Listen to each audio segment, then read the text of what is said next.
سورۃ الفیل ہے، یہ قرآن مجید کی 105 نمبر سورت ہے۔ سب سے پہلے آپ حضرات سے بہت بہت معذرت ہوئی، مقررہ وقت سے 15 سے 20 منٹ تاخیر ہوئی کچھ آزار کی بنا پر۔ اس سورت کے اندر 5 آیتیں ہیں اور ان 5 آیات سے جو مقصود ہے وہ ان 5 آیات کے اندر اللہ رب العزت نے ایک واقعہ سنایا ہے۔ اس واقعے کے حوالے سے بہت سی تفصیلات ہیں اور کافی تفصیلی واقعہ ہے، وہ میں واقعہ عرض کروں اس سے پہلے میں سورت کا خلاصہ آپ کے سامنے پیش کر دوں گا۔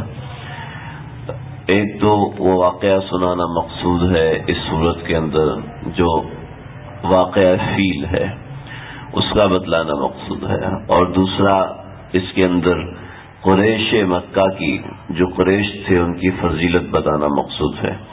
درمیان کی صورت ہے یہ جو صورت نمبر 106 ہے لإیلاف قریش، اسی وجہ سے میں نے اس کے درس کو مؤخر کیا ہے کہ اس میں جو باتیں ہیں وہ بعد میں انشاءاللہ اگلے درس میں عرض کروں گا، اور کچھ چیزیں صورت کی بھی آج رہ جائیں گی تو اس کے حوالے سے بھی جو ضروری تفصیل ہے وہ بھی آئندہ درس میں بتاؤں گا۔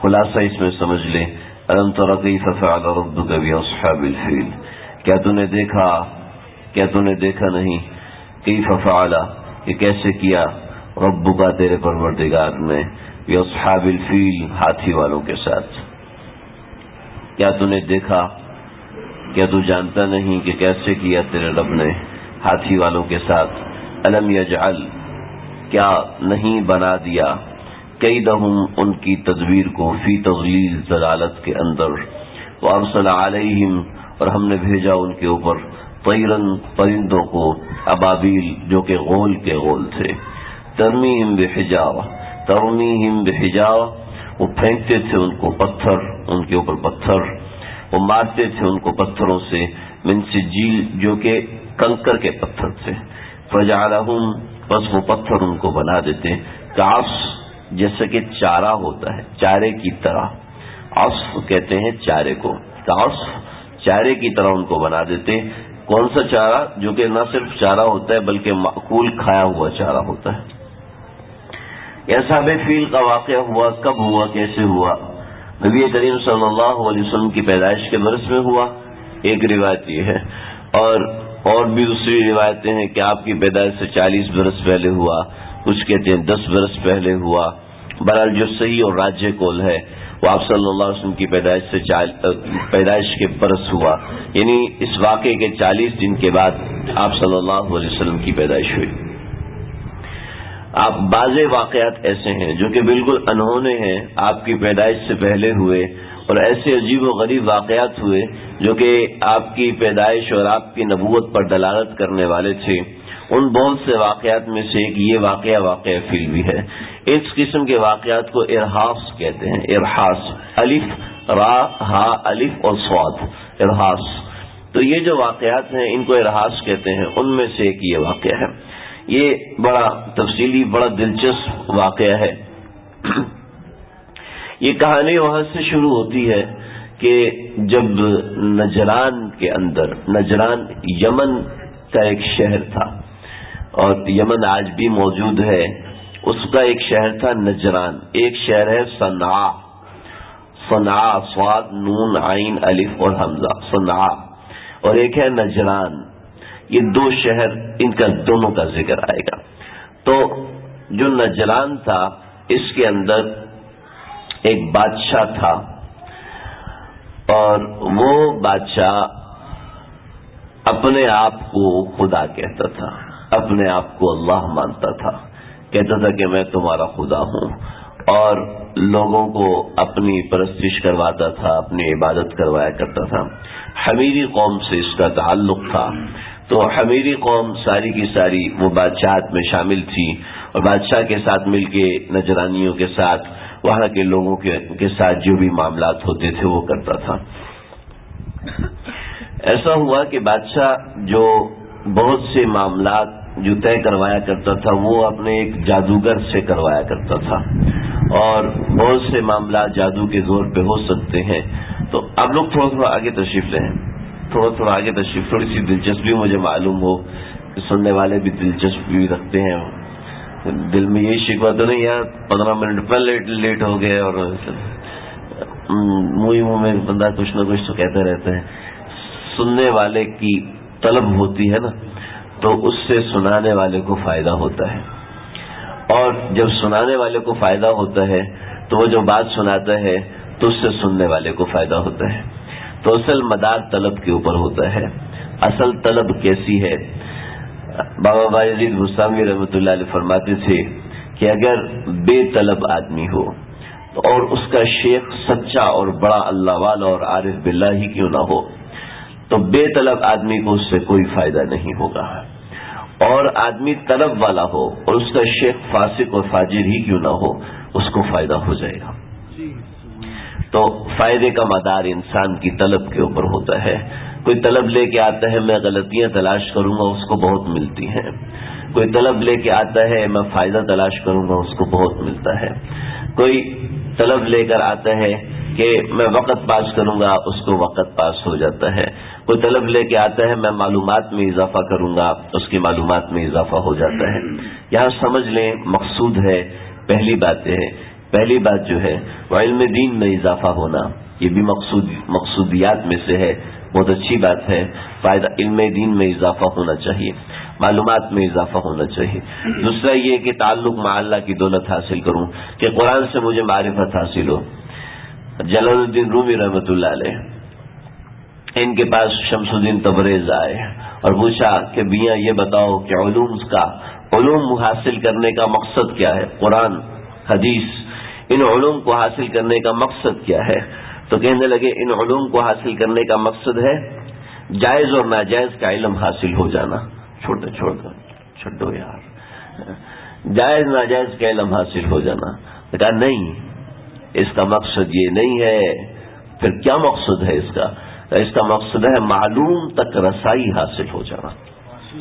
معلوم سے مراد اللہ تعالیٰ، معلوم تک رسائی حاصل ہو جانا علم کا اصل مقصد یہ ہے. ان آیات قرآنی سے اللہ ہم سے کیا مخاطب ہونا چاہتے ہیں؟ اللہ صرف قصہ سنانا چاہتے ہیں؟ وہ تو رسالوں میں بھی آتے ہیں، وہ تو کہانیاں بھی لکھی جاتی ہیں، وہ تو فاسق اور فاجر بھی ناول لکھ لیتے ہیں. تو صرف قصہ سنانا مقصود ہوتا تو اس کے لیے تو کہانیاں بہت ہیں، اس کے لیے تو کتابیں بہت ہیں، اس کے لیے تو شاعری بہت ہے، اس کے لیے تو کہانت بہت تھی. اللہ نے صرف قصہ نہیں سنانے تھے، اللہ نے پیچھے ایک مقصد تھا. اس مقصد کو سامنے رکھ کر وہ سننے والے خواجہ معین الدین چشتی اجمیری رحمۃ اللہ علیہ جب یہ اجمیر شریف تشریف لائے تھے تو اجمیر شریف میں لوگ گانے گایا کرتے تھے اور گانے بھجن کے ساتھ گایا کرتے تھے. تو معین الدین چشتی اجمیری رحمۃ اللہ علیہ نے کیا کیا، انہوں نے اشعار کی مجلس لگانا شروع کر دی کہ لوگ بھجن بجاتے ہیں، ہم اشعار سنائیں گے. اور ان کا بھجن ہوتا ہے اعلیٰ، اور ہمارا بھجن ہوگا سبحان اللہ، ہمارا بھجن ہوگا الحمدللہ، ہمارا بھجن ہوگا اللہ اکبر التکبیر، اللہ اکبر، یہ ہمارا بھجن ہوا کرے گا. تو ہر زمانے کے لوگوں نے، ہر زمانے کے اولیاء نے اپنے طریقے سے کام کیا ہے. قرآن ان سب کی رہنمائی کرتا ہے، اسی وجہ سے طرح طرح کے واقعات سناتا ہے. جس سے کہ آج بھی یہ سنایا جا رہا ہے. نجران کا بادشاہ تھا، اس کا نام تھا ذو نواس، اور ذو نواس سے پہلے کبھی وہ یوسف لگاتا تھا، کبھی زروعہ لگاتا تھا، کبھی زرعہ لگاتا تھا. تو یوسف ذو نواس الزرع یہ اس کا نام تھا بادشاہ کا. اور یہ اس کے پاس ایک جادوگر تھا، جادوگری کے زور پر یہ اپنے بڑے کام کروایا کرتا تھا اور اس سے وہ فوائد حاصل کیا کرتا تھا. اس سے فوائد حاصل کرنا اپنی جگہ پہ مسلم ہے. جادو کے ذریعے سے جو لوگ فوائد حاصل کرتے ہیں وہ اپنی جگہ پر بالکل مسلم ہے. جب اس کا موقع آئے گا میں اپنی جگہ پہ عرض کروں گا. کچھ باتیں پہلے عرض کر چکا ہوں، ابھی اس سے بحث نہیں کرنی ورنہ یہ موضوع دوسرا ہے، دوسری طرف نکل جائے گا. اس جادوگر نے کہا کہ میں تو بوڑھا ہو گیا ہوں اور آپ کی سلطنت کو ایک اور جادوگر کی ضرورت ہے. آپ ایسا کریں کہ نوجوانوں کا امتحان لیجئے، جو نوجوان ان تمام امتحانوں میں اول نمبر پہ آئے گا میں اس کو اپنا جانشین بناؤں گا، اس کو میں جادو سکھاؤں گا. چنانچہ انہوں نے اس جادوگر نے امتحان لیا، بہت سے نوجوان آئے، ان ہزاروں نوجوانوں میں سے ایک نوجوان جس کا نام تھا عبداللہ بن تامر، عبداللہ بن تامر، تا الف میم را تامر، عبداللہ بن تامر، اس کا انتخاب کیا، اور یہ بڑا ذہین اور بڑا نڈر اور بڑا مجاہد قسم کا نوجوان تھا۔ چنانچہ اس نے جادوگر کے پاس آنا شروع کیا۔ جب یہ گھر سے نکلا تو راستے میں ایک راہب اس کو ملتا تھا، اور راہب اپنی کتاب کی کبھی تلاوت کر رہا ہوتا تھا، کبھی واعظ سنا رہا ہوتا تھا، اور کبھی کچھ پڑھ رہا ہوتا تھا، کبھی ذکر کر رہا ہوتا تھا۔ تو جو بندے سمجھدار ہوتے ہیں، جو بندے عقل مند ہوتے ہیں، وہ فضول چیزوں میں نہیں پڑتے، وہ کام کی چیزوں میں پڑتے ہیں۔ یہ زمانہ سن لیں، زمانہ کون سا ہے؟ حضرت عیسیٰ علیہ السلام اور کے جانے کے بعد کا زمانہ ہے، اور آپ صلی اللہ علیہ وسلم کی تشریف آوری سے پہلے کا زمانہ ہے۔ یہ اس زمانے کا قصہ ہے۔ تو وہ نوجوان کو راہب کی آواز، اس کا ذکر کرنا، اس کی واعظ کرنا بڑا پسند آتا۔ یہ وہاں پر بیٹھنا شروع ہو گیا، اور پھر راہب سے ملاقات، اس سے دوستی، سن لے دوست جب آیام بھلے آتے ہیں، گھات ملنے کی وہ آپ ہی بتلاتے ہیں، نہ میں دیوانہ ہوں اصور، نہ مجھ کو ذوق عریانی، کوئی کھینچے لیے جاتا ہے خود جیبوں کے لباس سے مجھ کو۔ تو اللہ تعالیٰ پھر خود ہی اپنی ملاقات کے راستے بنا دیتے ہیں۔ تو یہ عبداللہ بن تامر راستے میں نکلتا، راہب اس کو پکڑ لیتا، راہب کی مجلس میں بیٹھ جاتا، اس کا آواز سنتا، جادوگر کے پاس جاتا، جادوگر کہتے تو لیٹ آیا ہے، وہ پٹائی کرتا تھا، اور پھر یہاں سے جادوگر کے پاس سے واپس جاتا، پھر راہب کے پاس بیٹھ جاتا، جب راہب کے پاس بیٹھتا تو اور تاخیر ہو جاتی، گھر جاتا تو گھر سے دوبارہ پٹائی ہوتی۔ تو گھر والے کہتے کہ بھئی، تو گھر والے یہاں سے مارتے، جادوگر وہاں سے مارتا۔ تو بڑا پریشان ہو کے راہب سے کہا کہ یہ قصہ ہے۔ تو کہنے لگا راہب کہ آپ ایسا کرو، گھر والوں سے کہا کرو جادوگر نے روک لیا تھا، جادوگر سے کہا کرو گھر والوں نے روک لیا تھا، تو ایسے گھما دیا کرو، چنانچہ سچ ہے جھوٹ ہے اس سے بحث نہیں۔ تو اس نے کہا ٹھیک ہے۔ پھر ماں سے جان چھوٹی، لیکن چونکہ وہ دونوں تعلیمات پڑھ رہا تھا، جادوگری بھی سیکھ رہا تھا اور دینداری بھی سیکھ رہا تھا، حضرت عیسیٰ علیہ السلام کی کتاب بھی سیکھ رہا تھا اور جادوگری بھی، شیطانی علوم بھی سیکھ رہا تھا، تو بڑی کشمکش میں تھا۔ تو ایک مرتبہ ایسا ہوا کہ راستے میں ایک بہت بڑا سانپ، بعض روایتوں کے مطابق بہت بڑا اژدہا، بعض روایتوں کے مطابق بہت بڑا شیر، وہ ایسے راستے میں کھڑا ہو گیا کہ نہ اس طرف لوگوں کو آنے دے رہا ہے، نہ اس طرف لوگوں کو جانے دے رہا ہے، اور کوئی بھی اس کا مقابلہ کرنے کو تیار نہیں تھا، سب اس کے سامنے عاجز تھے۔ چنانچہ اس نے کہا کہ اے اللہ، میں ایک امتحان کرتا ہوں، میں اس کو پتھر مار رہا ہوں، اگر پتھر لگنے سے یہ جانور مر گیا تو اس کا مطلب ہے کہ راہب سچا ہے، اور پتھر لگنے سے جانور نہ مرا تو اس کا مطلب ہے کہ راہب جھوٹا ہے، جادوگر سچا ہے۔ چنانچہ اس نے بسم اللہ پڑھ کے وہ کنکر اس جانور کو مارا تو جانور وہیں پر مر گیا۔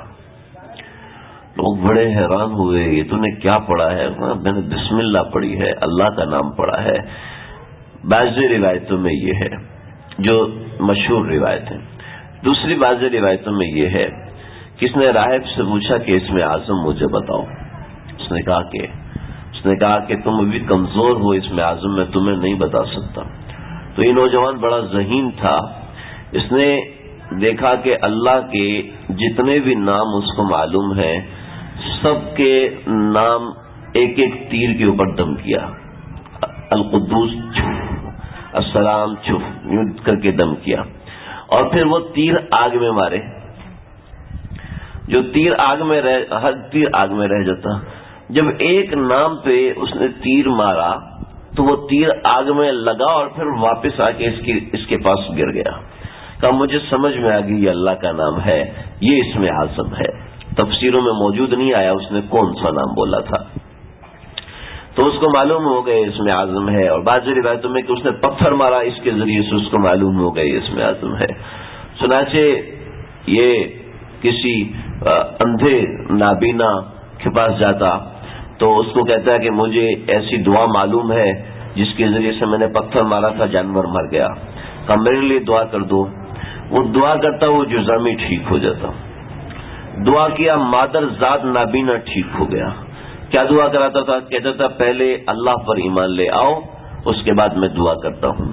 چنانچہ وہ اللہ پر ایمان لے آتا، پھر یہ دعا کرتے، دعا کرنے کے بعد وہ بندہ ٹھیک ہو جاتا. یوں یہ نوجوان اتنا مشہور ہوا کہ بادشاہ کے دربار تک قصہ پہنچ گیا. بادشاہ کے وزیر، ایک بادشاہ کا وزیر تھا، وہ مادرزاد نابینا تھا. تو اس مادرزاد نابینا اس کے پاس آیا اور کہنے لگا کہ میں نے سنا ہے تمہاری دعا میں برکت ہے، تمہارے ہاتھ میں شفا ہے، تم مجھے میری آنکھیں لوٹا دو، مجھے میری آنکھیں دے دو، میرے پاس اتنے بڑے بڑے ہدایا ہیں، میں یہ سارے کے سارے تمہیں دے دوں گا. چنانچہ اس نے کہا کہ میرے ہاتھ میں کوئی شفا نہیں ہے، نہ ہی میں نے تمہیں شفا دینی ہے، اور بس میں تم سے صرف اتنا کہتا ہوں کہ اللہ پر ایمان لے آؤ، یہ ہدیے وغیرہ مجھے نہیں چاہیے، واپس لے جاؤ، اللہ پر ایمان لے آؤ. انہوں نے کہا ٹھیک ہے، میں اللہ پر ایمان لاتا ہوں. پھر اس نے دعا کی، اس کو آنکھیں واپس مل گئی. وہ گیا بادشاہ کے دربار میں، وہ کام کرنا شروع کر دیا. بادشاہ نے کہا کہ جادوگر نے زور لگا لیا، پورے ملک کے طبیب تجھے دیکھ چکے، تیری آنکھیں ٹھیک نہیں ہوئی، تیری آنکھیں کس سے ٹھیک ہو گئی؟ اس نے کہا میری آنکھیں اللہ نے ٹھیک کی ہیں. کہا اللہ سے مراد میں نا؟ اس نے کہا نہیں، اللہ سے مراد تم نہیں، بلکہ اللہ سے مراد وہ ذات ہے جس نے مجھے اور تجھے پیدا کیا ہے. اس نے اس وزیر کو باندھ لیا، باندھ کے بہت مارا. آخرکار اس نے اس لڑکے کا پتہ بتا دیا. عبداللہ بن تامر کو اٹھا کے لے آیا، عبداللہ بن تامر کو باندھ دیا. عبداللہ بن تامر کو مارا تو اس نے راہب کا بتا دیا. تینوں آگے، اب تینوں آئے تو کہنے لگا اچھا عبداللہ بن تامر تو اتنا ماہر ہو گیا کہ تو نے لوگوں کو آنکھیں دینا شروع کر دی. کہا میں ماہر نہیں ہوا، بلکہ یہ تو شفا اللہ نے رکھی ہے. کہا وہی مکالمہ کیا، اللہ سے مراد میں؟ کہا نہیں، وہ جس نے مجھے اور تجھے ہم دونوں کو پیدا کیا. اس نے کہا اچھا. اس نے کہا آرا لے کے آؤ. ایک ہوتی ہے آری اس کو کہتے ہیں جس سے ایک طرف سے پکڑا جائے. آرا وہ ہوتا ہے جس سے دو طرف سے پکڑ کے کاٹا جائے. چنانچہ اس نے یہ کیا، اس ظالم بادشاہ نے پہلے وزیر کا سر کے اوپر آرا رکھا اور جسم کو دو ٹکڑے کر دیا. پھر راہب سے کہا ہاں اپنا مذہب چھوڑتے ہو یا نہیں چھوڑتے؟ راہب نے کہا نہیں چھوڑتا. اس کو بھی اس آرے سے چیر کے کاٹ کے پھینک دیا. تلوار سے آدمی ایک وقت میں مر جاتا ہے، خنجر سے آدمی ایک وقت میں ختم ہو جاتا ہے، لیکن آرے سے انسان سسک کے مرتا ہے. نوجوان سے کہا ہاں عبداللہ بن تامر تو مذہب چھوڑتا ہے؟ اس نے کہا نہیں، میں کبھی نہیں چھوڑوں گا. اس نے کہا ٹھیک ہے. پھر اس کو عبرت کے ساتھ مارتے ہیں. اس کو لے جاؤ پہاڑ کے اوپر، اور پہاڑ کے اوپر سے اس کو لڑکھا دو کہ اس کے ایک ایک عضو ٹوٹ کے الگ ہوگا، ہڈیاں چورا ہو کے الگ ہوں گی، پھر اس کو مزہ آئے گا. اس کو پہاڑ پر لے کر کے فوجیوں سے کہا دیکھو تم اگر میرے اللہ پر ایمان لے کے آتے تو تم بچ جاؤ گے، ورنہ تم بھی جانے والے ہو. کہا ہاں تجھے ہم اوپر سے لڑکھائیں گے تو پھر تجھے پتہ چلے گا. اس نے وہیں پر اللہ سے دعا کی، پہاڑ پہ زلزلہ آیا، اس سارے کے سارے فوجی اسی طریقے سے ہڈیاں ٹوٹ کے نیچے گرے، ایسے مرے جیسے اس کو گرانا چاہتے تھے.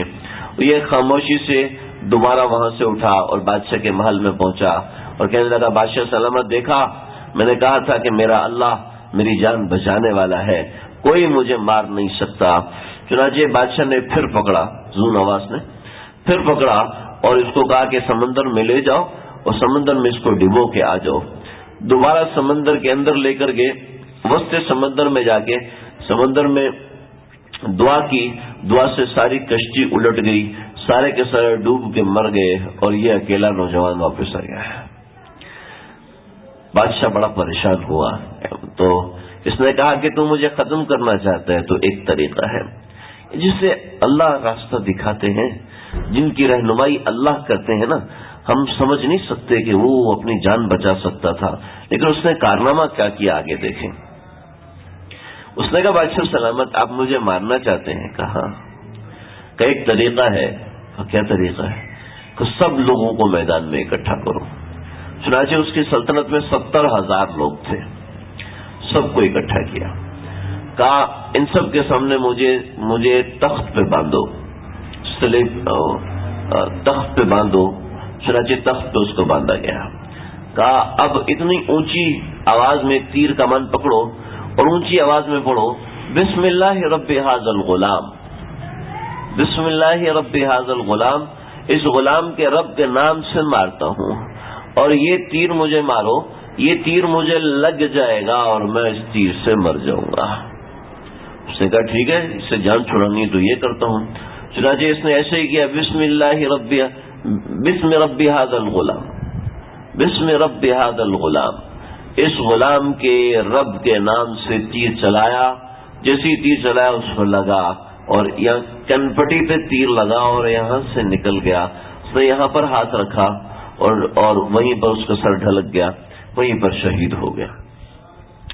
جب 70,000 لوگوں نے دیکھا کہ یہ ماجرا ہوا ہے تو سب نے کہا آمنت برب ھذا الغلام، ہم اس غلام کے رب کے اوپر ایمان لے کر آئے۔ سب لوگ ایمان قبول کر گئے۔ بادشاہ کو بڑا غصہ آیا کہ یہ کیسے ہو گیا، میں بچنا چاہتا تھا۔ یہ جب اللہ کا عذاب ہوتا ہے تو عقل کام نہیں کرتی کہ میں چھپ کے اس کو مار دیتا یا کچھ کر دیتا، اور سارے حربے استعمال کر لیے تھے، چھپ کے ختم کر نہیں پا رہا تھا، مجبور ہو گیا کہ اسی طریقے سے ختم کروں۔ میں مختصر عرض کر رہا ہوں۔ آگے بڑھے تو 70,000 کلمہ گو سب کے سب مسلمان۔ بڑا پریشان ہوا، اس نے کہا میں ان سب کو جلا دوں گا۔ چنانچہ اس نے خندق کھودی، خندقیں کھودی، ان میں لکڑیاں جلائیں اور سب کے سب لوگوں کو ان خندقوں میں دھکیلنا شروع کیا۔ دھکیلتے دھکیلتے دھکیلتے ایک عورت کا نمبر آیا، اس عورت کو اندر دھکا دے تو وہ تھوڑا سا رکی۔ لوگوں نے سمجھا شاید یہ اپنا کلمہ وقتی طور پہ چھوڑ دیں، تو اس کے گود میں چھوٹا سا بچہ بالکل معصوم، بعض روایت میں 7 مہینے عمر ہے، کسی میں کچھ ہے کسی میں کچھ، اتنا چھوٹا سا بچہ تھا، اور آگ کے علاوہ ایسے ابل رہے تھے اور لوگ اس میں کود رہے تھے اور جل رہے تھے۔ تو ہوا یہ تھا کہ لوگ کودنے سے پہلے ان کی روح اللہ قبض کر لیتے تھے۔ روایتوں میں آیا کہ کسی بندے کو ایک بال اکھیڑنے کی بھی تکلیف نہیں ہوئی، جو اس خندق میں کود کے مرے، اللہ الہام فرما رہے تھے۔ چنانچہ یہ عورت پیچھے ہٹی کہ میرا چھوٹا سا معصوم بچہ، اس کے ساتھ میں آگ میں کودوں، اپنے اوپر تو بندہ جبر کر لیتا ہے، اولاد کے اوپر جبر نہیں کر سکتا۔ اولاد بندے کے پاؤں میں زنجیر بن جاتی ہے، تو خود بھوکا رہ لیتا ہے، اولاد کی بھوک برداشت نہیں ہوتی، خود مار کھا لیتا ہے، اولاد کا مار کھانا برداشت نہیں ہوتا۔ چنانچہ اس کی گود میں چھوٹا سا بچہ، اس کا باپ بھی شہید ہو گیا، میں بھی چلی جاؤں گی، یہ بھی جلے گا۔ تو اس بچے کو اللہ نے زبان دی، اماں قدم پیچھے نہ ہٹاؤ، آگے بڑھو، اللہ ہمارا انتظار کر رہے ہیں۔ اللہ اکبر۔ عورت نے فوراً چھلانگ لگائی اور اللہ کو جان دے دی۔ ایک شخص تھا عدوس، یہ شخص آنکھ بچائی، گھوڑے پہ بیٹھا اور بھاگا۔ کچھ فوجی اس کے پیچھے بھاگے لیکن یہ پکڑا ہی نہیں دیا، یہ نکل گیا۔ 70,000 لوگوں کو جب وہ شہید کر چکا ذو نواس، تو یہ اللہ نے اسی کو بتایا، قتل اصحاب الاخدود النار ذات الوقود اذ هم عليها قعود وهم على ما يفعلون بالمؤمنين شهود وما نقموا منهم الا يؤمنوا بالله العزيز الحميد الذي له ملك السماوات والارض۔ یہ اللہ رب العزت نے قرآن میں سورہ بروج کے اندر ایک قصہ سنایا۔ یہ شخص عدوس یہ پہنچا ہے قیصر روم کے پاس، اور قیصر روم سے کہا کہ 70,000 لوگوں کو زندہ جلا دیا، اتنا بڑا ظلم کہیں نہیں ہوا، بہت بڑا ظلم ہوا ہے۔ چنانچہ عدوس کو قیصر روم نے کہا کہ ٹھیک ہے، جاؤ نجاشی سے کہو کہ وہ تمہاری مدد کرے۔ چنانچہ نجاشی کے پاس پہنچا پیغام لے کر۔ نجاشی نے بڑا زبردست اور جلیل القدر لشکر یہ بھیجا، اریات اور ابرہا یہ دونوں اس کے سالات ہیں۔ بعض مفسرین نے اربات لکھا ہے، اربات، اور بعض نے اریات لکھا ہے۔ خیر اکثر حضرات نے اریات لکھا ہے تو میں اریات ہی بولوں گا۔ اریات اور ابرہا یہ دونوں اس کے سپاہ سالار تھے. اریات اور ابرہا ان دونوں نے آ کے حمیری پر حملہ کیا اور نجران پہ قبضہ کیا، صنعاء پہ قبضہ کیا، اور ذو نواس نے دریا میں چھلانگ لگا کے جان بچائی، لیکن آگے نہ بڑھ سکا، دریا کی موجوں نے اس کو ڈبو دیا، وہ ختم ہو گیا. ذو نواس کا قصہ یہاں ختم. نجران میں حکومت شروع ہوئی تو نجران میں ایک نیام میں 2 تلواریں اور ایک ملک میں 2 بادشاہ نہیں رہ سکتے. چنانچہ دونوں میں کچھ عرصہ تو اتفاق رہا، پھر آپس میں اختلاف ہوتا اتنا اختلاف ہوا کہ دونوں لشکر آپس میں، ادھر سے اریات کا لشکر، ادھر سے ابرہا کا لشکر، دونوں مد مقابل. تو اریات اور ابرہا جب لشکر لے کے نکلے تو ابرہا کہنے لگا اتنی فوجوں کو ہم لڑائیں گے، ایسا کر لیتے ہم دونوں خود لڑائی کر لیتے ہیں. جب ہم دونوں لڑائی کر لیں گے تو پھر دیکھ لیں گے جو ہم میں سے بچ گیا وہ دونوں لشکروں کا سپاہ سالار ہوگا. میں نے کہا ٹھیک ہے. چنانچہ یہ دونوں آئے، میدان میں اترے، ایک دوسرے کی طرف بھاگے. اریات نے صرف ایک بار تلوار چلائی، پہلا وار کیا، اور ابرہا کا یہ ناک، یہ منہ اور یہ ہونٹ یہ کاٹتا ہوا چلا گیا. مکمل طریقے سے نہیں کٹے، کچھ تلوار کا کنارہ لگا تو کچھ لٹک گئے. تو ابرہا نیچے گرا تو اس کا غلام اس کے ساتھ تھا، اس نے فوراً نیزہ مارا. اریات کو ایسا نیزہ لگا یہ وہیں پر گرا اور وہیں پر مر گیا. ابرہا زخمی حالت میں لشکر سے باہر گیا، پھر پورا لشکر ابرہا کے ساتھ ہو گیا. تو ابرہا یہاں سے بڑا بادشاہ بنا، لیکن اریات جو تھا وہ نجاشی کا بڑا لاڈلا تھا، بڑا محبوب تھا. تو نجاشی نے اس کو خط لکھا. نجاشی تو سپر پاور بڑا تھا، ابرہا اس کے سامنے کچھ بھی نہیں تھا. تو نجاشی نے ابرہا کو بھیجا تھا. تو نجاشی نے ابرہا کو خط لکھا کہ میں اب یمن کی مٹی کو رون دوں گا. میں قسم کھاتا ہوں اپنے رب کی، میں یمن کی مٹی کو رون دوں گا اور تیری چٹیا کو کاٹ کے مٹی میں ملا دوں گا. یہ ابرہا جو ہے وہ سر پہ چٹیا باندھتا تھا، اس جگہ پر اوپر اس سر پہ اس جگہ یہ چٹیا باندھتا تھا جہاں پہ سر جو ہے بالکل گول ہو رہا ہوتا ہے، یہاں ابرہا چٹیا باندھتا تھا. بعض روایتوں میں پیشانی کے بالوں کو مٹی میں ملا دوں گا. تو ابرہا نے خط پڑھا کہ ہوتے کم خراب ہے، کام تو بڑا خراب ہو گیا، اب کیا کریں. اس نے بڑا لجاجت والا خط لکھا اور بڑا مسکینیت میں عاجزی کا اظہار کیا، اور خط کے ساتھ یمن کی مٹی اور اپنی چٹیا کاٹ کے مٹی میں ڈال دی، اور کہا کہ یہ جو سلطنت ہے یہ سب آپ کی عطا ہے، میں تو لڑنا نہیں چاہتا تھا، اریات میرے مقابلے میں آ گیا، میں اس کو کچھ کرنا نہیں چاہتا تھا، میرے غلام نے اس کو مار دیا، لیکن آپ چاہیں تو میں غلام کو ختم کر دیتا ہوں، کوئی ایسا مسئلہ نہیں ہے، لیکن آپ اپنی قسم پوری کر دیجئے اور مجھ سے آپ خوش ہو جائیے، اور کچھ ہدیے ودیے یہ سب چیزیں بھیجیں، اور ساتھ مٹی، یمن کی مٹی بھیج رہا ہوں، آپ اس مٹی کو رون دیجئے اور آپ میری چٹیا کو اس مٹی میں ملا دیجئے، آپ کی قسم پوری ہو جائے گی. کیا اس کا دماغ تھا. چنانچہ مکھن، بڑے لوگوں کو مکھن لگاؤ تو سدا بڑے ہو جاتے ہیں نا. مولانا منظور احمد نعمانی صاحب رحمۃ اللہ علیہ، وہ ان کے سامنے کوئی ان کی تعریف کر دیتا تھا نا، کہتا بھاگ جا یہاں سے، خبردار آج کے بعد میری تعریف کی، واللہ میں اس شخص کو اپنا سب سے بڑا دشمن سمجھتا ہوں جو میرے سامنے میری تعریف کرے. ہمارے اکابرین ایسے اکابرین تو جو بڑا آدمی ہوتا ہے اس کے سامنے جب تعریف کرے تو وہ پھسل جاتا ہے عام طور پہ. چنانچہ نجاشی تو پھسل گیا. یہ وہ نجاشی نہیں ہے جس نے آپ صلی اللہ علیہ وسلم پر ایمان لے کر آئے تھے. حبشہ کے تمام بادشاہوں کو نجاشی کہتے تو مجھے تحقیق کا موقع نہیں ملا اس نجاشی کا کیا نام تھا. تو اس نجاشی نے بڑا خوش ہوا اور بڑا ہی اس کا اکرام کیا اور شاباش دی، کہ اب تو میری طرف سے وہاں کا گورنر ہے.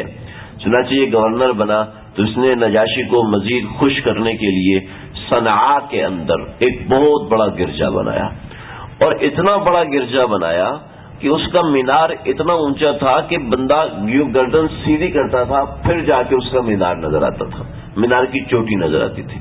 اتنا اونچا اور اتنا بڑا مینار اس نے بنایا. جب اتنا بڑا گھر بنا لیا تو اب اس کو مسئلہ ہوا کہ اس گھر میں تو کوئی آ ہی نہیں رہا، اتنا بڑا گرجا گھر میں نے بنا دیا ہے، کنیسہ اتنا بڑا بنا دیا، اس میں کوئی آ ہی نہیں رہا۔ تو اس نے یہ کہا کہ قحطان اور یعرب اور عدنان یہ سارے کے سارے عرب جو ہے وہ حج یہاں پر کرنے آیا کریں گے، میرے یہاں پر حج کرنے آیا کریں گے، کعبۃ اللہ میں نہیں جایا کریں گے، اگر کوئی کعبۃ اللہ گیا تو پھر اس کی خیر نہیں۔ ابرہہ کی طاقت تھی عرب کے اندر، یمن عرب کا حصہ تھا، ابرہہ کی بڑی طاقت تھی۔ ایک بات بتا دوں، ابرہہ حبشی تھا، یہ سارے کے سارے حبشہ سے آئے تھے، نجاشی کی طرف سے آئے، تو یہ سارا حبشی تھا۔ اسی وجہ سے حبشیوں کو عرب میں عزت کی نگاہ سے نہیں دیکھا جاتا تھا، بلکہ عام طور پہ ان کو غلام ہی بنایا جاتا۔ اسلام نے آ کے ان حبشیوں کو دوبارہ عزت دینا شروع کی کہ محض حبشہ سے ہونے کا مطلب یہ نہیں ہے کہ وہ سارے لوگ بے اکرامی کے قابل ہیں، وہ سارے لوگ مار کے قابل ہیں وغیرہ وغیرہ۔ چنانچہ اس نے لوگوں کو روکا تو بنی عدنان کے اور بنی کنانہ کے لوگوں کو بڑا غصہ آیا کہ کعبۃ اللہ کے مقابلے میں یہ کنیسہ، اور ارریات کو زبردستی ظلم کر کے قتل کر کے اور اس کی حکومت پہ قبضہ کرنے والا یہ شخص آیا ہے اور مقابلہ کرتا ہے ابراہیم کے کعبہ کا ہے۔ ابراہیم جو ہمارا خاندانی مسلک اور مذہب سے چلتا ہوا آ رہا ہے، ابراہیم سے یہ مقابلہ کرے گا، سوال ہی پیدا نہیں ہوتا۔ چنانچہ بنی کنانہ کا کوئی شرارتی آدمی تھا، وہ گیا اور وہ کنیسہ کے اندر جا کے پوٹی کر کے آ گیا، خوب دل لگا کے کیا، گند مچایا۔ اور بعض روایتوں میں کہ پھر باہر جا کے اس نے آگ جلائی، لوگ پیچھے لگے تو وہ آگ اڑتے ہوئے اس کنیسہ کو جا کے لگی، اور اس میں جو چراغ اور وہ سب چیز تیل کا آلہ وہ چلتے چلتے پورے کنیسہ کو آگ لگ گئی، سارا کا سارا کنیسہ کچھ دیر میں راکھ بن گیا۔ ابراہ نے اتنی محنت کی، اتنے بڑے مینار بنائے تھے، اور سب کچھ ختم ہو گیا بنی کنانہ کے دو چار شرارتی آدمیوں کی وجہ سے۔ اللہ کے مقابلے میں آئے گا تو ایسے ہی ہوگا نا۔ تو اب بڑا اس کو غصہ آیا، اس نے حبشہ نجاشی سے کہا کہ میری مدد کرو، میں کعبۃ اللہ کو گراؤں گا۔ چنانچہ ابرہہ کی مدد کے لیے نجاشی نے 8 ہاتھی بھیجے، اور 9واں ہاتھی اس کا اپنا ہاتھی تھا محمود۔ اب ان ہاتھیوں کے اندر ایک خاص شان یہ تھی، یہ ہاتھی عام ہاتھیوں سے بڑے تھے، عرب نے کبھی ہاتھی دیکھا نہیں تھا، عربوں نے کبھی ہاتھی نہیں دیکھا تھا، جیسے آپ کراچی والوں نے، ہم لوگوں نے کبھی ہاتھی نہیں دیکھا ہوگا تو تصویر میں دیکھا ہوگا نا، تو اصلی ہاتھی نہیں دیکھا۔ ہاتھی جانوروں میں سب سے بڑا جانور ہے، آپ حضرت کو پتہ ہی، لیکن اس زمانے میں ہاتھیوں کو خاص طور پہ جنگوں کے لیے پالا جاتا تھا، خاص طور پہ جنگوں کے لیے پالا جاتا تھا، اور یہ ہاتھی ایسا ہوتا تھا کہ ایک ایک وقت میں 50 آدمی کو رون دیتا تھا۔ اب خود سوچیں کہ ہاتھی کا احاطہ، ہمارے استاد جی نے بتایا، اتنا ہوگا جیسے اندازہ، یہ آپ عمارت دیکھ رہے ہیں، یہ والی عمارت، اس کو صرف ایک فرسٹ فلور سے پہلے تک کر لیں، اتنا بڑا ہاتھی تھا۔ اب وہ یعنی کہ آپ 3 یا 4 ٹینک بنا لیں تو اس کو ملا کے ایک ہاتھی بنتا تھا۔ تو اب ہاتھی کا مقابلہ گھوڑے تو کر نہیں سکتے، اور ان میں جو محمود ہاتھی تھا وہ باقی ہاتھیوں سے 2 منزلہ اونچا تھا، اتنا بڑا ہاتھی تھا، یعنی ہاتھی اس کے سامنے بکری معلوم ہوتے تھے، اتنا بڑا ہاتھی تھا۔ پھر ان ہاتھیوں کو تربیت ایسے دی ہوئی تھی کہ یہ 8 ہاتھی ابرہہ کو سجدہ کرتے تھے، اور 9واں ہاتھی ابرہہ کو سجدہ نہیں کرتا تھا، یہ صرف نجاشی کو سجدہ کرتا تھا۔ تو یہ ہاتھیوں کی بڑی تربیت تھی اور بڑے منظم انداز میں، چنانچہ نجاشی نے اس کو منصوبہ بنا کے دیا کہ ایسا کرنا کہ 8 ہاتھی ہیں، 8 کے 8 ہاتھیوں سے زنجیریں باندھنا، اور زنجیریں کعبۃ اللہ کی بنیادوں سے باندھنا، اور بنیادوں سے باندھ کر پھر ہاتھیوں کو ہنکا دینا۔ سارے کے سارے ہاتھی جب جائیں گے تو کعبۃ اللہ دھڑام سے زمین پر آ جائے گا، نعوذ باللہ من ذالک۔ چنانچہ یہ منصوبہ تھا۔ نجاشی ابرہہ نے دھوم مچا دی کہ کوئی میرے مقابلے میں نہ آئے، اگر کوئی میرے مقابلے میں آئے گا تو میں اس کو روند کر کچل دوں گا، ختم کر دوں گا، میرا مقصد صرف کعبۃ اللہ کو گرانا ہے۔ چنانچہ وہ آگے بڑھتا ایک جگہ پر قبیلہ بنی خثعم ہے، اس کا سالار تھا نفیل بن عمر خثعمی. اس نے کہا نہیں، کعبۃ اللہ کو یہ گرائے اور ہم زندہ رہیں، ایسا نہیں ہو سکتا. وہ مقابلے میں آیا. ظاہر بات ہے عربوں نے ہاتھی کبھی دیکھا نہیں تھا. جیسے ہاتھی پڑوں کرتا گھوڑے بھاگ جاتے. اپنے ہی گھوڑوں نے کھلبلی مچا دی. اب وہ کتنے بھی بہادر ہوتے مقابلہ نہیں کر سکتے تھے.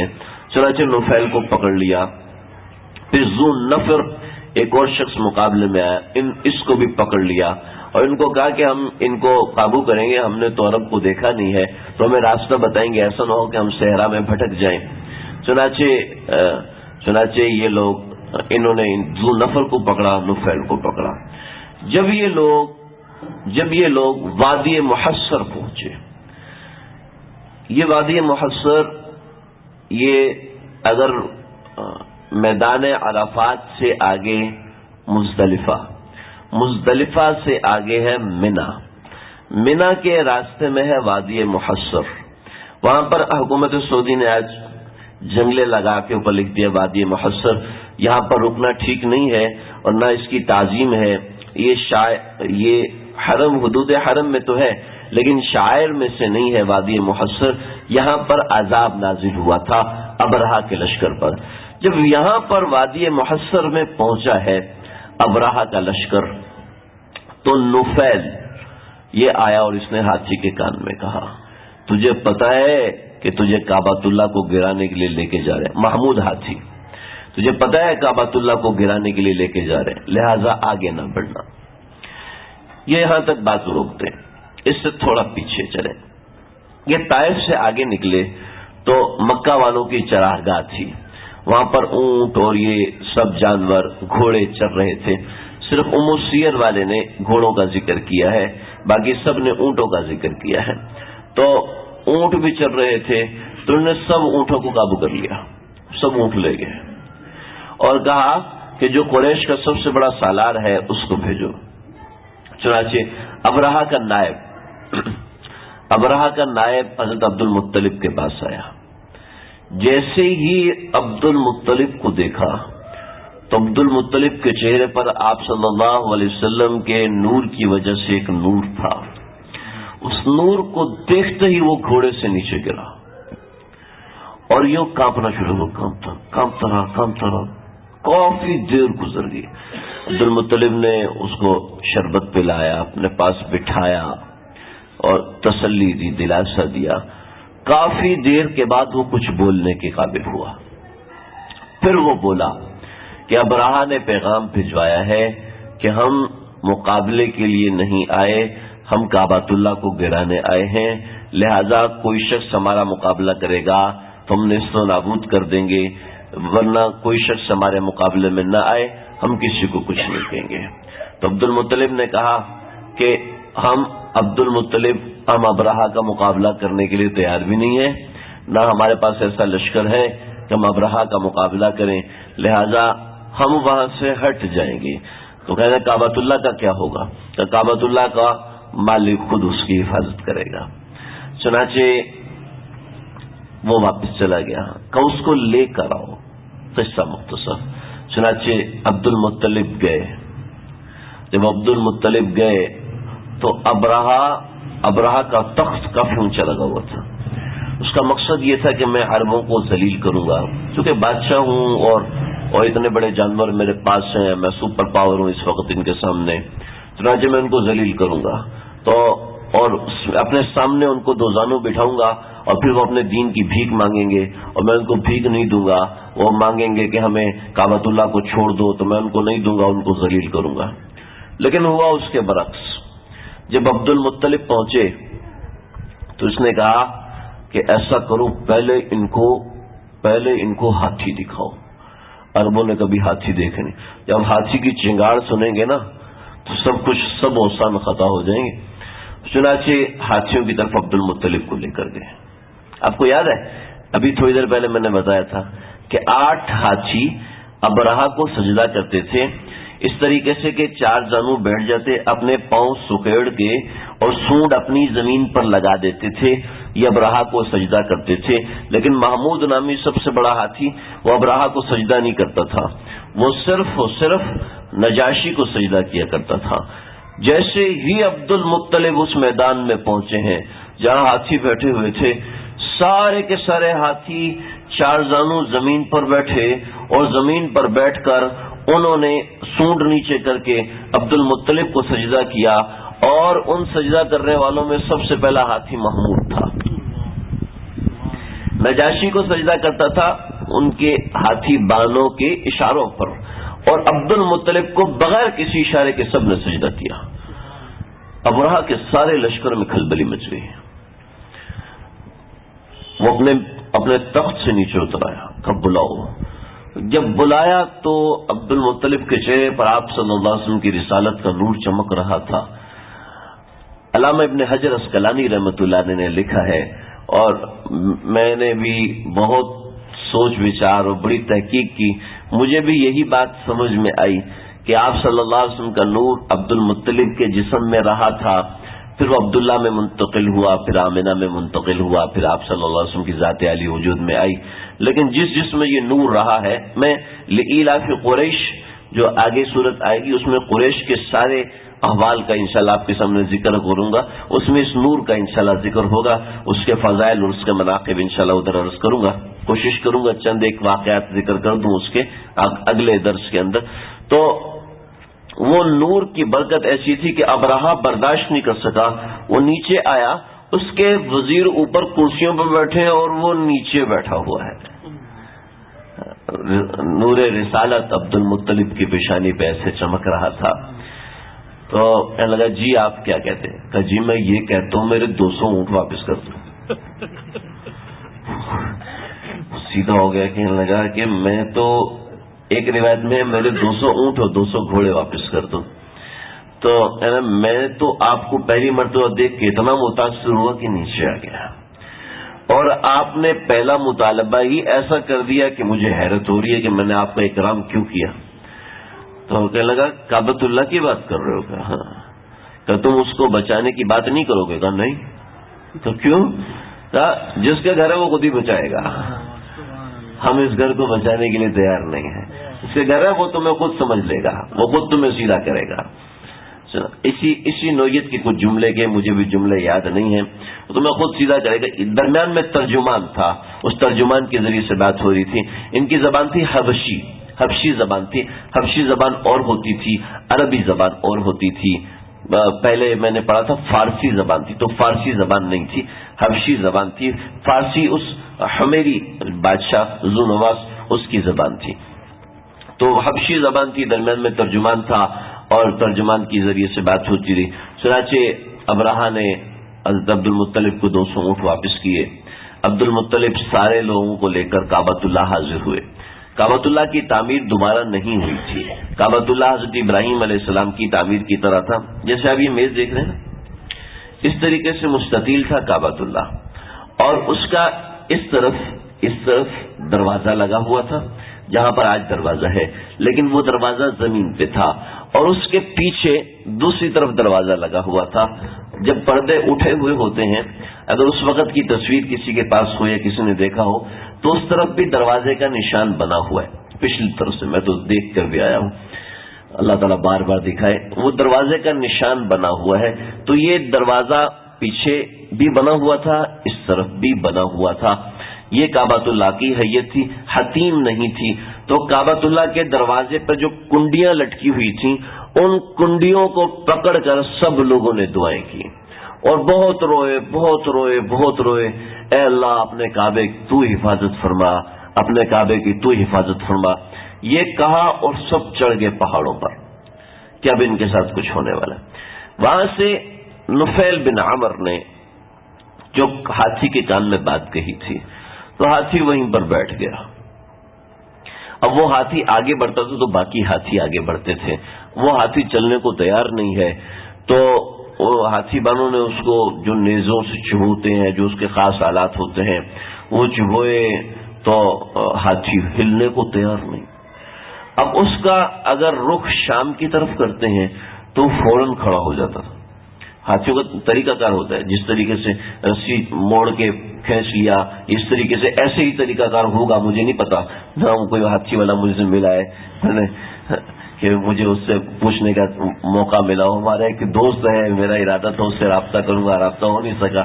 ان کے ملک میں ہاتھی بہت ہوتے ہیں، تو مجھے اس کی تحقیق کا موقع نہیں مل سکا. ہوا تو اگلی دفعہ انشاءاللہ بتا دوں گا ہاتھی کو موڑنے کا کیا طریقہ کار ہوتا ہے. حیات الحیوان میں بھی سب جانوروں کی تحقیق ہوتی ہے، وہاں بھی مجھے نہیں ملا. تو آپ حضرات میں کسی کو ملے تو بتا سکتا ہے، ابھی نہیں پھر کبھی. تو انہوں نے ہاتھی کو موڑتے دوسری طرف تو ہاتھی کھڑا ہو جاتا، لیکن کعبۃ اللہ کی طرف جانے کے لیے کھڑا کرتے تو وہ کھڑا نہ ہوتا. تو ابراہ نے کہا ایسا کرو، ہاتھی کو شراب پلاؤ، جب یہ شراب پی لے گا تو مدہوش ہوگا تو اس طرف بڑھے گا. چنانچہ یہ ہاتھی کو شراب پلائی. شراب پینے کے بعد بھی ہاتھی پر کوئی اثر نہیں ہوا. مجھے بات سمجھ میں آئی، جس کے دماغ میں نشہ عشق الہی ہوتا ہے نا، اس کے اوپر شراب کا نشہ بھی اثر نہیں کرتا. چاہے جائے کہ لڑکیوں کا نشہ اثر کرے، چاہے جائے کہ حرام مال کا نشہ اثر کرے، چاہے جائے کہ گانوں کا نشہ، چاہے جائے کہ بد نظری کا نشہ. جس کے دل میں اللہ کے عشق کا نشہ ہوتا ہے اس کو کوئی چیز گمراہ نہیں کر سکتی. چنانچہ وہ ہاتھی اپنی جگہ پر بیٹھا رہا یہاں تک کہ الم تر کیف فعل ربک باصحاب الفیل. آسمان سے پرندے، ایسے پرندے آئے جیسے پرندے کسی نے کبھی دیکھے نہیں تھے. یہ پرندے جسے آج کل ابابیل کہتے ہیں، یہ ابابیل اردو میں ابابیل ہے، عربی میں ابابیل نام کا کوئی پرندہ نہیں ہے. ابابیل کہتے ہیں، ابابیل کا لفظی ترجمہ ہے غول. جیسے پرندے اکٹھے آتے ہیں نا، جب کبھی کوئی ساحل سمندر پر جائے، ساحل سمندر پر آپ اگر جائیں تو دیکھیں گے کہ سمندر کے اوپر سے اکٹھے پرندے گزر رہے ہوتے ہیں، بہت سارے پرندے اکٹھے. پہاڑی علاقوں میں تو روزانہ یہ منظر نظر آتا ہے، کوئی بھی پیالے کی شکل میں جا رہے ہوتے ہیں، کبھی کس شکل میں جا رہے ہوتے ہیں. تو غول کے غول پرندوں کے وہ کس حیت میں تھے یہ کوئی معلوم نہیں ہے. ہاں کسی نے کہا گول حیت میں، کسی نے کہا کوئی خاص حیت کہیں بھی ذکر کردہ نہیں ہے، کبھی گول ہو جاتی کبھی کیسے ہو جاتی. ان کے پاس دو پتھر تھے، ایک ان کی چونچ میں تھا اور ایک ان کے پاؤں میں تھا، پنجے میں تھا. اور پنجوں کا رنگ سرخ تھا، چونچوں کا رنگ سرخ تھا. کبوتر سے کچھ چھوٹا اور چڑیا سے کچھ بڑا یہ پرندہ تھا. اور بعض حضرات نے کہا آج کل جو کالی چڑیا ہوتی ہے جس کی ایسے ایک دم بنی ہوتی ہے، اس کے درمیان پیچھے ایک لکیر نکلی ہوئی ہوتی ہے، تو اس نوعیت کا جانور تھا. بعض حضرات نے کہا کہ ویسا جانور کبھی دوبارہ نظر نہیں آیا. بعض حضرات نے کہا کبوتر ہی تھے، جو آج کل حرم میں کبوتر ہوتے ہیں وہ اس کی نسل میں سے ہیں. لیکن یہ بات غلط ہے. وہ جو کبوتر حرم کے اندر ہوتے ہیں یا مسجد نبوی میں جو کبوتر ہوتے ہیں وہ اس کبوتر کی نسل ہے جس نے غار پہ انڈے دیے تھے. وہ ابابیل نہیں تھے. تو بہرحال وہ ابابیل جو پرندے تھے وہ کوئی ابابیل نہیں تھے، وہ کوئی ایسا پرندہ تھا جیسا کسی نے دیکھا نہیں تھا. چنانچہ وہ پرندے آئے اور وہ پرندے ایسی وحشتناک طریقے سے آئے، ایسے وحشتناک. دیکھیں مکھی سے کسی کو ڈر نہیں لگتا، لیکن جب وہ مکھی وہ چھتے سے نکل کر اٹیک کرتی ہے نا تو اس سے بڑا ڈر لگتا ہے. چونٹی سے کسی کو ڈر نہیں لگتا، لیکن اگر 10,000 چونٹیاں پاؤں پہ چڑھ جائے نا تو بندے کے اپنے پاؤں سے ڈر لگنا شروع ہو جاتا ہے. تو اللہ تعالیٰ ان سب چیزوں سے پاک ہے. ایک پرندے کی ہیبت بھی ڈال سکتے ہیں، ایک پرندے کی ہیبت بھی ڈال سکتے ہیں، 10,000 پرندوں کی بھی ہیبت نہ ڈالیں. چنانچہ اللہ نے ایک ہیبت ڈالی تو لشکر بھاگا ان پرندوں کو دیکھ کر، لیکن بھاگنے سے پہلے ہی انہوں نے پتھراؤ شروع کیا. وہ پتھر جہاں لگتا تھا، جس کے سر پر لگتا اس کا جسم یہ سر پر لگ کے پتھر نیچے سے نکل جاتا، جسم سے گزر جاتا تھا، نکل جاتا تھا. جیسے یہاں سے لگا تو جسم کے نیچے سے نکل گیا، لیکن ہوتا یہ تھا کہ یہ جسم پگھل کے گرنا شروع ہو جاتا تھا. بعض روایت میں کٹ کے گرنا شروع ہو جاتا تھا. ہمارے استاد جی نے فرمایا کہ ایٹم بم اسی دن ایجاد ہو گیا تھا. ایٹم بم میں یہ ہوتا ہے نا، بندے پگھل جاتے ہیں، ہوا اور کچھ حصہ بھاپ بن کے اڑ جاتا ہے، کچھ حصہ انسان کا پگھل جاتا ہے. تو ایٹم بم کا یہی اللہ نے ایٹم بم اسی دن بنا دیا تھا کہ وہ کنکر لگتا تھا کچھ حصہ کٹ کٹ کے گرنا اور کچھ حصہ گل گل کے گرتا. تو ایسے سارے کے سارے فوجی، ایسے ان کا لشکر جرار، لاکھوں میں لشکر تھا، سارا کا سارا ختم ہو گیا. کچھ ہزاروں میں لشکر تھا، وہ سارا کا سارا ختم ہو گیا. کچھ تعداد نہیں لکھی کہ کتنے ہزار کا لشکر تھا. تو یہ سارا لشکر ایسے کٹ کٹ کے ختم ہوا. صرف 2 لوگ جو کہ جنگ کے لیے نہیں آئے تھے، وہ ہاتھی باندھ تھے. صرف وہ لوگ بچے، لیکن وہ 2 لوگ بھی نابینا ہو گئے اور بہرے ہو گئے، اور ایسے ہی اپنی زندگی انہوں نے گزاری. بعض روایت میں انہوں نے ایمان بھی قبول کیا. اور دوسرا بچنے والا ابرہا تھا کہ ابرہا کو اللہ نے چھوڑ دیا. اور کس لیے چھوڑا؟ عبرت کا نشانہ بنانے کے لیے کہ دوسروں کا گوشت تو فوراً کٹ کے گرتا اور تھوڑی دیر مر جاتے، لیکن ابرہا کے ساتھ کچھ مختلف ہوا کہ اس کا گوشت جھڑنا شروع ہو گیا. اور وہ جب طائف بھاگا ہے واپس تو اس کی انگلیاں جو ہے وہ بالکل پگھل چکی تھیں، اور یوں کرتے کرتے کرتے کرتے آہستہ آہستہ اس کا گوشت اترنا شروع ہو گیا. جب وہ صنعاء پہنچا ہے تو اس کے سینے کی ہڈیاں صاف نظر آ رہی تھیں، اور یہاں آ کے اس کا دل پھٹا، اس کا جسم 2 ٹکڑے ہو گیا. اللہ اپنے دشمنوں کا ایسا انجام فرماتے ہیں. اللہ ہم سب کی حفاظت فرمائے. تو یہ مضمون، یہ واقعہ اس سورہ فیل کے اندر اللہ نے ذکر فرمایا ہے. اللہ ہمیں اپنے دشمنی والے اعمال سے بچائے. الم تر کیف فعل ربک باصحاب الفیل. ان آیات کے اندر کچھ مضامین ہیں. الم تر کیف، کیا تو نے دیکھا نہیں؟ کیف فعل ربک، کیسے کیا تیرے رب نے باصحاب الفیل، ہاتھی والوں کے ساتھ. ہاتھی چونکہ نمایاں تھی اس لیے ان کو اصحاب الفیل. الم ترا، کچھ لوگ کہتے ہیں دیکھو اللہ فرماتا کیا تو نے دیکھا نہیں تھا. اس کا مطلب ہے کہ اللہ کے نبی حاضر تھے. جس سے اللہ حاضر ناظر ہے، ایسے اللہ کے نبی اس وقت بھی حاضر ناظر تھے. اور جب تک قرآن رہے گا تو اللہ کے نبی اس وقت تک حاضر ناظر رہیں گے. جیسے کہ الم ترا، کیا تو نے دیکھا نہیں. تو الم ترا کا مطلب یہ نہیں ہوتا. الم ترا کا مطلب یہ ہوتا ہے کیا تمہیں علم نہیں ہے، کیا تمہیں علم نہیں ہے. یہ مطلب ہوتا ہے جیسے ہم کہتے ہیں یار دیکھتے نہیں ہو کتنی تباہی مچا دی ہے.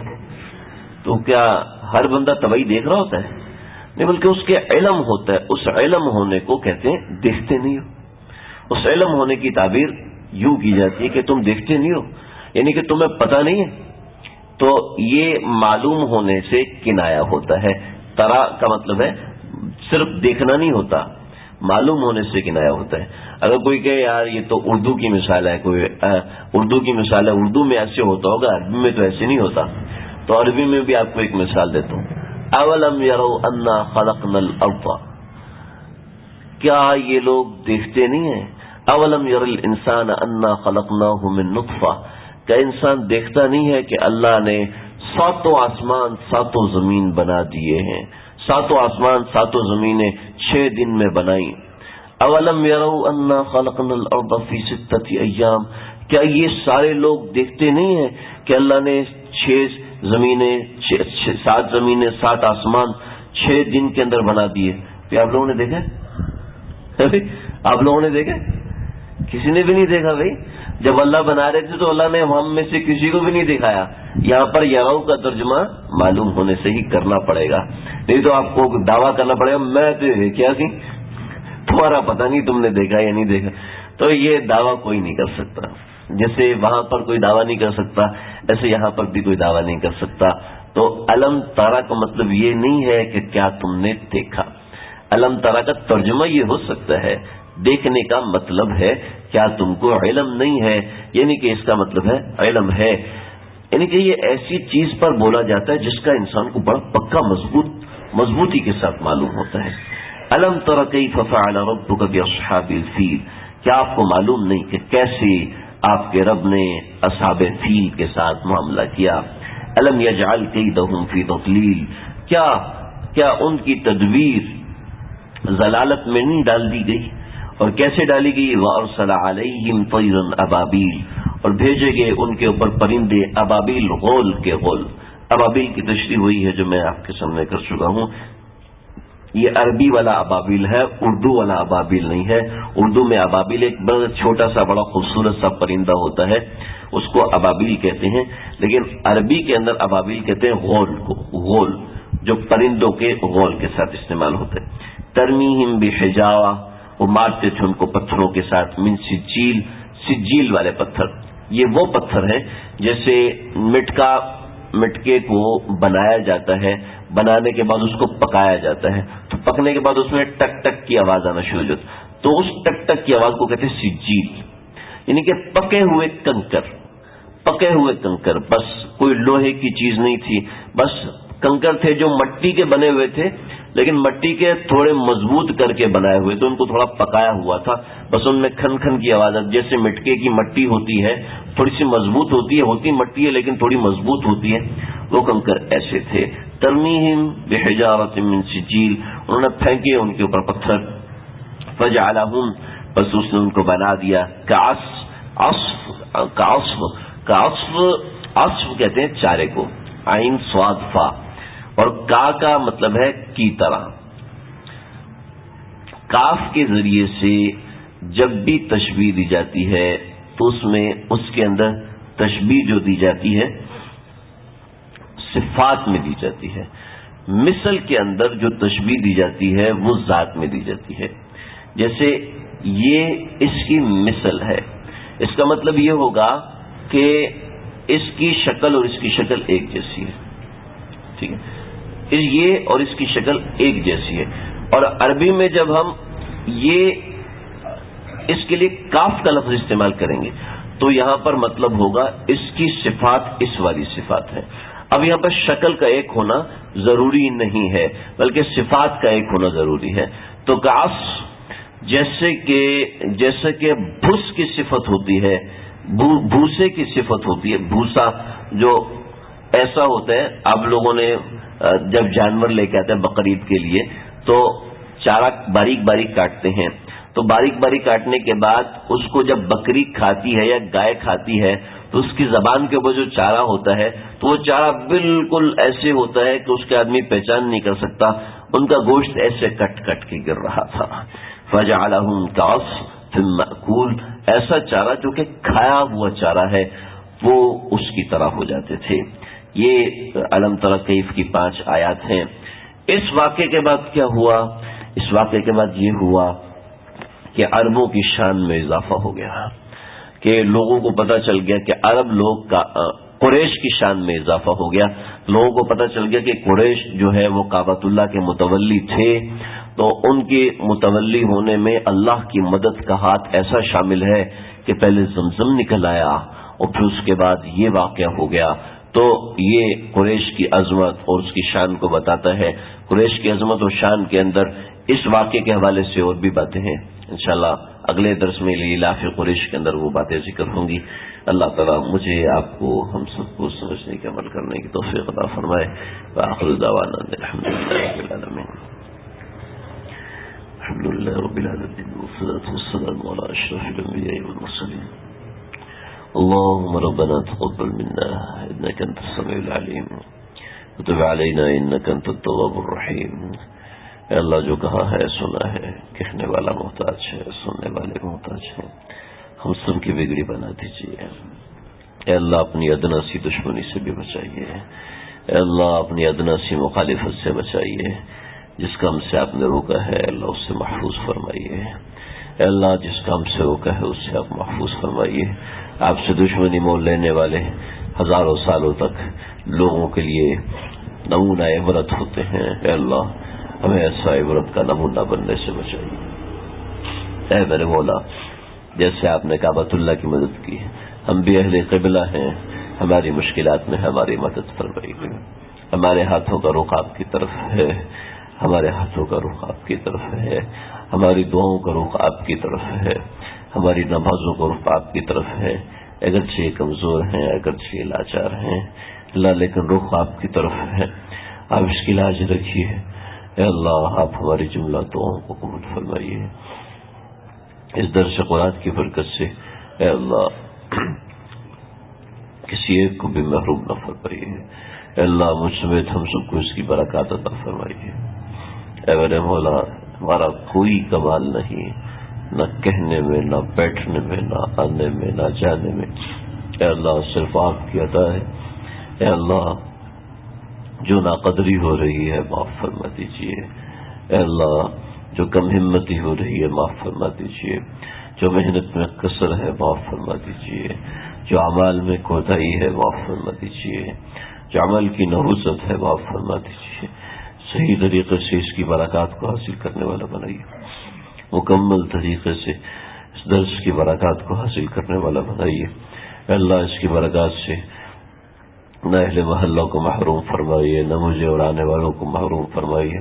اللہ اس کی برکات کو سارے عالم میں پھیلا دیجیے۔ سننے والے کسی بھی نوعیت سے کسی بھی طرح سن رہے ہیں، اے اللہ سب کو اس کی برکات عطا فرما دیجیے۔ اے اللہ مجھے بھی محروم نہ فرمائیے، سامعین کو بھی محروم نہ فرمائیے۔ اے اللہ آپ کا قرآن ہے، آپ کی زبان سے نکلے ہوئے الفاظ ہیں، اے میرے مولا ان کی برکت سے ہمارے جملہ بیماروں کو شفاء کلی عطا فرمائیے۔ ہمارے فرقان بھائی کے سسر کا انتقال ہو گیا، اے اللہ ان کو کروڑ کروڑ جنت نصیب فرمائیے، اعلیٰ علیین میں اعلیٰ مقام عطا فرمائیے، لواحقین کو صبر جمیل عطا فرمائیے، ان کے جملہ لغزشوں کو معاف فرمائیے۔ جو تکالیف انہوں نے اس وقت میں گزاری ہیں ان تکالیف کا صحیح صلہ عطا فرمائیے، ان تکالیف کا اپنے فضل سے صلہ عطا فرمائیے، عافیت کے ساتھ صلہ عطا فرمائیے۔ دنیا میں جنہوں نے ان کی خدمت کی ہے اے اللہ سب کو اس کا اجر عظیم عطا فرمائیے، اور جبران بھائی کو صحت کلی عطا فرمائیے، عبداللہ بیٹے کو صحت عطا فرمائیے، مرض کا نام و نشان مٹا دیجیے، اے اللہ اپنے فضل سے مرض کو سلب فرما لیجیے۔ اے اللہ آپ اسباب کے تابع نہیں، ہم اسباب کے تابع ہیں، ہم آپ کا دروازہ کھٹکھٹاتے ہیں، آپ مسبب الاسباب ہیں، اے اللہ اپنے مسبب الاسباب ہونے کا اثر یہاں دکھا دیجیے۔ ربنا تقبل منا انك انت السميع العليم وتب علينا انك انت التواب الرحيم۔ جو لوگ بھی اس درس میں حاضر ہوئے ہیں، شریک ہوئے ہیں، اے میرے مولا ان سب کی جملہ جائز حاجات کو پورا فرمائیے، جنہوں نے دعاؤں کا کہا قبول فرما لیجیے، جو نہیں کہہ سکے، کہنا چاہتے تھے نہیں کہہ سکے، امید وابستہ رکھتے ہیں پیغام بھیجا نہیں ملا، سب کی حاجات کو پورا فرمائیے۔ ربنا تقبل منا انك انت السميع العليم وتب علينا انك انت التواب الرحيم، صلى الله تعالى على خير خلقه محمد وآله وصحبه اجمعين الحمد لله۔